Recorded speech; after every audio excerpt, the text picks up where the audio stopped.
Judul renunganku kali ini tentang kata dewa. Kata dewa seperti konotasi yang dianggap baik ya. Kalau kita di dunia nyata manusia masih hidup, udah berusaha jadi baik di mana-mana, tegaskan posisimu, aku anak baik. Kata tulisnya aku anak baik ya. Jadi kata kenal tuh dia mah baik. Sehari-hari kita berbuat baik, berusaha maksimal dengan caranya, gak usah takut. Di alam rohnya kita diusung jadi dewa gitu ya.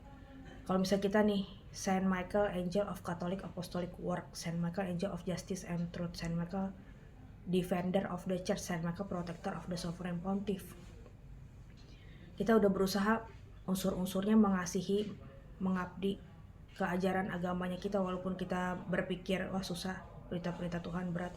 Ya kita berusaha mengikuti, mencocokkan diri dengan tradisi, magisterium, kitab suci gitu. Juga di keseharian kita tidak menolak. Ada beberapa firman gitu yang kita anggap keras gitu, bukan kita tidak setuju ya, kita berusaha lah setidaknya baca atau buat renungan yang ada. Jadi kita nggak usah takut kalau misalnya unsur-unsur kita ada yang dibilang sama teman gitu, oh dia mah seperti dewa penolong, menyelamatkan keuangan, menyelamatkan dari masalah-masalah, memberi jalan keluar, dia seperti dewa penolong. Jadi dia ketika kita meninggal, kita nggak diusung jadi dewa penolong beneran.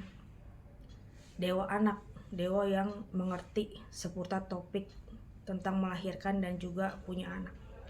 Nah itu mesti kita begitu berpusat terhadap mengusung, mengkultuskan anak gitu dan sebagainya. Iya, jadinya kan kita nggak boleh menggantikan posisi Tuhan dengan tanda petik berhala-berhala ringan juga ya.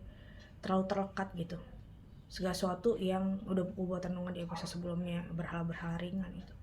Kalau misalnya dewa bumi, dewa langit, ya ritual di makam gitu ya, ada juga kan yang kuat juga gitu. Ada juga dewa rezeki.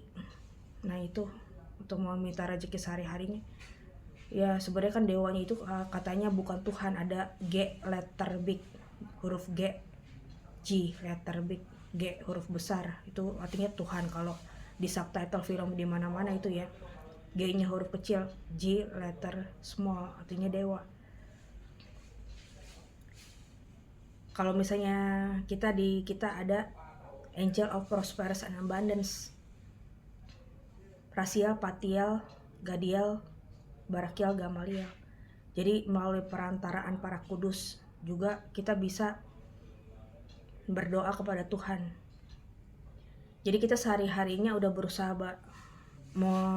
mohon tidak kena mimpi buruk, pencegah mimpi buruk. Sebelum tidur pula semalam, kalau dapat mimpi indah, kita juga di alam bawah sadar nggak dibawa ke taman-taman dewa. Udah buat renungan untung rugi, udah buat renungan tentang gaji, udah buat renungan tentang uang. Kalau konsep di alam bawah sadar pemikiran rohnya kita masih mirip-mirip sifat dengan ada yang disebut dewa uang, itu bukan dari kepercayaan siapa juga ya. Roh uang gitu dibilangnya seperti dewa uang. Nah kita pas ketika meninggal kita nggak diusung jadi dewa uang beneran karena sifat kita mirip tentang roh uang itu.